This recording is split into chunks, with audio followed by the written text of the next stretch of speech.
Welcome to this session. And before I proceed, let me set the scene, like who is that guy, on the scene here. So I used to be on the other side, which is central banking supervision, the guys writing regulations, 15 years of experience in central banking. I'm the guy who gave the banking license to Revolut, and we are partnering with Robinhood and other companies. And I'm here to convey one message. I believe that in what we are doing, neither DeFi nor traditional finance guys will, get the outcome that everyone is waiting for. It's not like 0-1 that we are used to in programming and very discrete decisions. It has to be somewhere in the middle. And that's my main message. And I'll walk you through our journey as a company building capital markets infrastructure for regulated financial securities in Europe. And I'll show you how complex it is and what are the reasons behind why regulators think the way they are thinking, what is driving the thinking of those guys that you are selling to, and why supervisors are intrigued by very innovative things that we in DeFi ecosystem in crypto market are doing. So that's my main message. But before we proceed, we need to look a bit into the history. And here we have a picture. Raise your hand if you recognize. It says on the stage here, it's Louvre. Must be Paris. No. This is Abu Dhabi. In Abu Dhabi, they have Louvre. And they're showcasing the things that they are proud of. And in the second hall, then you enter in Abu Dhabi, they have this thing. What is that? It says it here. It's Bula. It's a thing made of clay, and it has some engravings inside. And if you would be able to take it and shake it, it has things inside. Outside, there are some signs. I'll use the language that you're used to. Cryptographic signature of a merchant using his ring to seal the message. Inside, there's a message. And that message was given to the merchant or the shipment going through the desert so that the person on the other side could take this message, look at the public key, break it and see if it is unsealed, and count the pieces so that he knows how many pieces of shipment should he receive. And that's how cryptography was done 4000 BC. So the message here is that cryptography, blockchain, is just another reincarnation, right? It's nothing new. And computer science people, used blockchain 30 years ago, and right now we're just using applications. And the applications that we are providing, they require adaptability to that environment where we are using them. And I'm coming from regulated finance myself. And of course, we are intrigued about innovations and efficiencies that potential technology can provide. But we have to stick to the basics. So, enough of ancient history, let's look into the future. And as we saw on the main stage, the future is super bright, right? It's not measured in millions, not even in billions. Is measured in trillions, right? So 16 trillion is the projected size of the tokenized market. I've seen this number 10 years ago, 5 years ago, and now. It's still looking into the future, right? But it's still very enticing. That's why we're here, right? That's why I'm investing my time, and venture capital funds are funding what we're doing, you and us. So the growth potential is there. Independent sources are saying that the growth potential is up to 500%, and we should go into that. Is there any big guys doing something in this space? Yes. The biggest implementation is 1 billion tokenized fund by BlackRock called BUIDL. It launched just a couple months ago. So shit is happening, right? But let's scratch the surface. If you go and look at the actual RWA implementations, we have to drop T. We start talking in billions, right?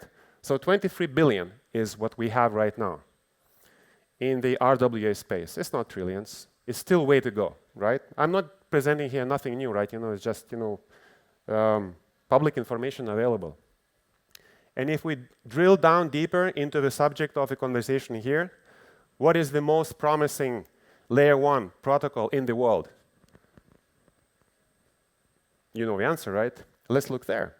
XRP ledger, right? It's still very promising, right? Things are happening. We have, this is the final list of assets that we have on XRPL. Of course, things are coming there, and we are very much, trying to make it happen. And my message here, the rest of that will be, what are the missing pieces to make sure that this list is not 5 lines, but 500 lines, 5,000 lines? What are the missing pieces? Why adoption has lagged? It's still promising, but we need it faster because in the world things will happen. Give it some time, everything will happen. But we want it now, right? We want to be part of it. And these are the 5 reasons. There are others, but that's what my perception, my experience is telling you. Finance is a super regulated business. And none of the CEO, none of the compliance officers want to be held liable in court, in public, people losing money, scammed, associated with some illicit activity. And people, regulators and businesses, they want to make money, right? And we need to find the balance. And who is the arbiter there? Regulators. So please tell me exactly, can I do it or I can't do it? Stablecoins in the United States, can I do it or can I do it? In the room here? Do you know the answer? There is no answer. I'll tell you on the other slide. There was a ruling. The thing is going through the Senate as we speak. It's called the Clarity Act, I'll tell you. So regulatory ambiguity, this is what is stopping the big guys, the big companies to go venture into this. And everywhere around the world, people are looking, which jurisdiction is the most clear for me to do business? Okay, if it's not clear, the most daring one. GCC, Hong Kong, or it's going to be European Union, or United States, now with a change of leadership in the United States and, all crypto going through the roof. But so far, regulatory uncertainty is the thing that is keeping the thing from adoption. So if you're looking for, where should I expand my business, we need to be looking, it's not where it's most regulated or less regulated. It doesn't matter. Tell me how I can do my business, and then you can do it. On-chain cash is the problem for RWA, because securities or assets is just one side of a transaction. If I want to change hands, I want to sell, buy, issue, raise money, I just said it, I need money, right? I need settlement asset on chain. And so far, Bitcoin really failed as a settlement asset due to volatility. We had the expansion of stablecoins. Yes, stablecoin is the game in town. Last week, I was in Amsterdam in the biggest Money 2020 conference for fintechs in Europe. And there was one keyword, stablecoins. Everyone was there. From JP Morgan's selling their stablecoin, Circle selling their stablecoin, and a majority of multiple of issues of stablecoins in Europe. Reality is 95% of digital finance transactions are settled in US dollar denominated stablecoin. And that is a problem for other jurisdictions. Why is that a problem? US dollars based stablecoin. Fantastic, let's use it. Let's go for it. I mean, come on guys, we don't want to be like this failed state somewhere in the third world, which is using US dollar for domestic transactions. In Singapore, we want to use Singapore dollar. In Europe, we want to use euro. If we are in some Latin America, in Brazil, we want to use real. We don't want to use United States dollar. Then we have to have the settlement asset specific to that jurisdiction. And when we don't have it yet. In some jurisdictions, there's not clarity. I mentioned stablecoins. There is a legal act for that coming in the United States as well.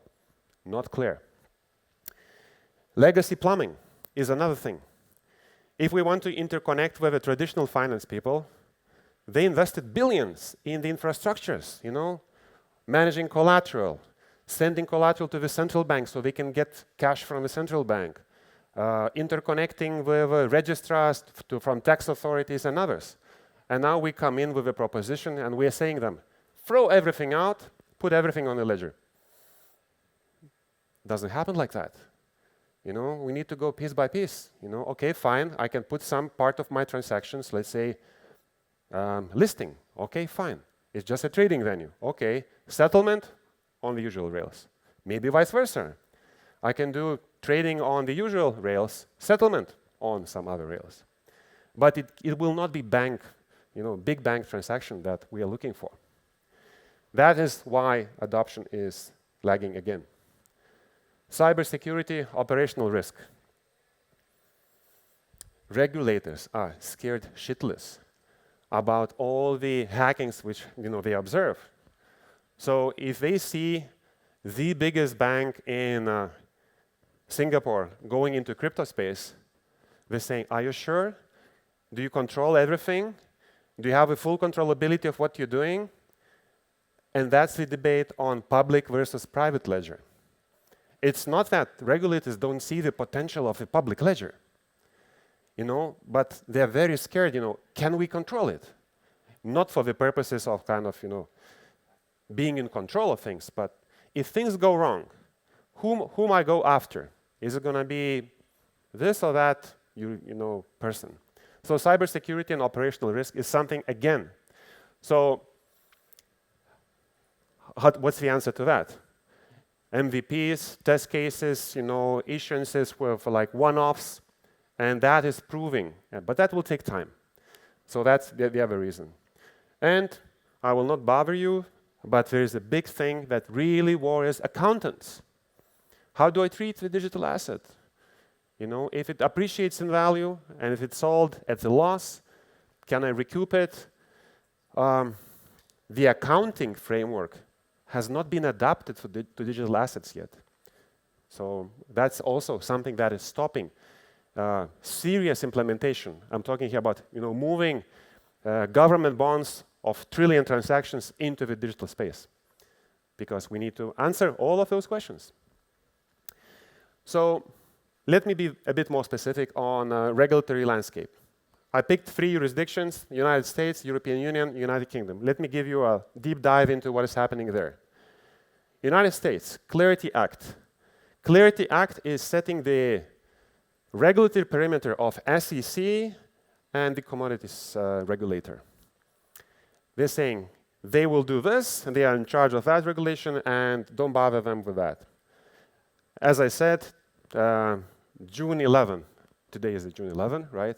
The thing is going through the committee in the House of Representatives. Genius Act is United States trying to catch up. I'm from Europe, so trying to catch up to European Union, because European Union is very clear on stablecoins. This is what you need to do. It's a regulated entity. If you want to do a significant stablecoin, please put down some capital. In the United States, so far, Circle is doing stablecoins successfully with no regulatory clarity. It's coming. It's coming there. In European Union, my home jurisdiction, markets in crypto assets is very clear. What you can do, what type of tokens you can issue, how they are classified. Just before my session, there was a lady speaking about the stablecoins and talking about various elements. It is super clear. And one particular legal regime, which is very important to what Axiology is doing, is DLT pilot regime. How many regulations you have seen where in the title of regulation there is distributed ledger technology? That's how innovative European Union is, right? And regulators in European Union said, let's do something different. Let's try to put financial securities not as a mirror images through tokenization. No, we issue directly on the ledger, we register them, we settle, we trade directly on the ledger, but in a regulated fashion. United Kingdom is somewhere in between United States and Europe. They just launched a digital security sandbox. So you can apply to the Bank of England and their supervisor and you say, I would like to try a particular real-world asset tokenization which has a security flavor embedded. They have much bigger clarity on the private law. What happens if someone misbehaves? What law does it apply to that particular implementation? And they are much more clear on how do you trade these assets? How do you make sure that you're not being held liable for front running? Because when you touch securities, it's not crypto bros, it's very clear and you have to be very careful you're not held liable. And since we are in Singapore, in this jurisdiction here, we have digital token service provider regime and stablecoin regulatory framework. If these are the keywords that you're not familiar with, Google, ChatGPT, get the main points. You need to get acquainted. Just last week, Singapore said, remember if you have been working in Singapore and doing some crypto exchange from here, but you're not selling services here and you were outside of regulatory perimeter and you couldn't care less, forget about that. Now you are part of our regulatory perimeter. Just happened last week. So that's how uncertain this environment is. And incumbents, right? They're not dumb and stupid and slow. They're moving. They're moving subject to those restrictions that I just discussed before. And major financial players are actively embracing tokenization, right? It's not only we, the disruptors that, doing this.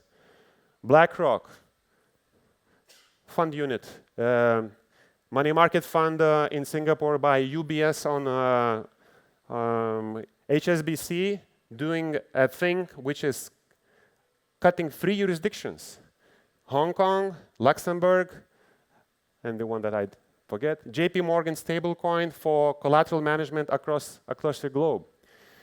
Canton Network is where who is who from Goldman Sachs, JP Morgan, TradeWeb, everyone that you see the names, they are part of a consortium called Digital Assets Canton Network. It's a private ledger. It's a safe environment for the big boys to play, and that's where they're playing. And they're building all the use cases that you can think of. If they see something that you're doing, they replicate there and see if it works. So that's how competitive this market is, and we cannot wait for it to happen. Moving into a bit more like a complicated level, what are the projects of a infrastructure level? Regulated infrastructures around the world. The biggest infrastructure in the world for financial assets is DTCC in the United States. It's a central securities depository for all the financial assets in the United States. They are the golden record keeper of the fund units, equities, fixed income products in the United States. 2 years ago, if you go there and start talking about digital assets, they'll show you the door because they don't understand what you're talking about. Things have changed very fast. DTCC now has a digital asset unit. They acquired a technology company. They launched tokenization sandbox. Things are moving very fast there. Euroclear and Clearstream, equivalents of DTCC in European Union. It's a duopoly. Each one of them, they have the rails. They're trying, slowly, testing, because they don't want to slip. The reason that I told you before, doing crypto custody, digital native nodes, lending protocols, yeah, they have it. Switzerland, a very interesting jurisdiction, Switzerland.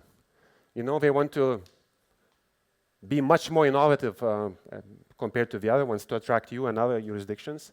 So the exchange in Switzerland, 6, they had an SDX, and they had a digital custody for those securities and an exchange.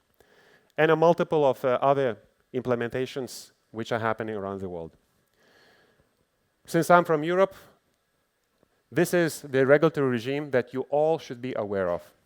It basically calls in European Union for new types of capital market infrastructures to be implemented. You can do a trading venue, you can be a security settlement system, or you can be all of it combined as a trading and settlement system. That is what Axiology is going through in European Union and will be the custody, settlement, and trading venue for regulated digital securities on blockchain, on XRP ledger. It has some limitations because the lobby of the big boys made sure that we don't disrupt the system too much, but it's going to happen. And yeah. And we believe that Axiology and this particular custody layer, which European Union is allowing explicitly to be built, is one of the missing pieces for the Ripple ecosystem. So we have the infrastructure. It's fantastic. It's super efficient. XRP Ledger has been battle tested. It's very efficient in payments. We know RippleNet. It's a great success. We now need to build a second layer on top of it, which is assets layer. Ripple just acquired Hidden Road. Clear message, not me. I'm not speaking on behalf of Ripple.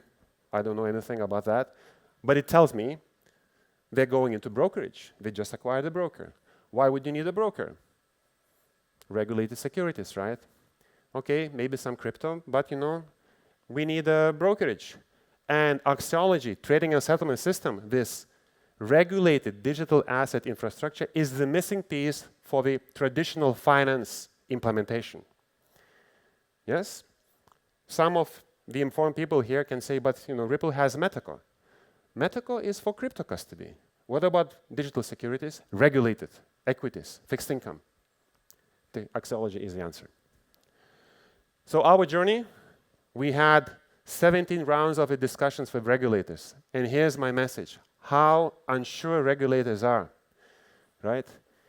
In the meetings we have been called. We have been asked to bring in the core developers of XRPL because the regulators did not believe me. They said, tell us how exactly are you doing UNL structure, negative UNL, how you're setting up the perimeter. Show us what will happen in case the network goes down. How are you going to spin up additional nodes? I'm not going to go into more details. What happens in the disaster case scenario if all the keys are being lost? How do we recover from that implementation? High security model implementation of storing offline keys and everything. All of that needed to be put in writing, and now I'm liable in case we do not do that. Yes, Sandro? Yeah, this is my CTO if you have questions on that particular question. And finally, we are providing settlement for digital securities in electronic money tokens, or the street name of stablecoins, regulated stablecoins in Europe. And I mentioned compliance. So the outcome is that we will be the first regulated digital securities infrastructure built on XRPL. It's not that we're using also XRPL. No, we are just using XRPL. We're not building on multiple chains. We believe in the very rigorous implementation, and XRPL is where we are working.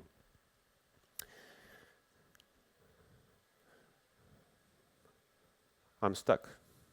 Here we are. Yes, to conclude, Axiology journey has been in 2024.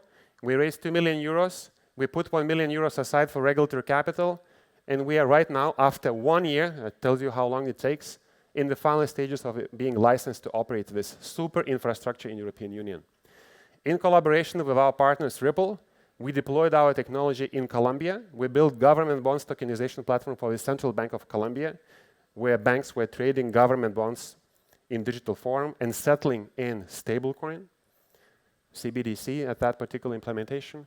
And we built a government bonds issuance platform for the Central Bank of Georgia, where the sovereign, the state, was issuing government bonds directly to the citizens. No need to go through the banking system, no big boys in the middle. This government and the citizens interacting directly.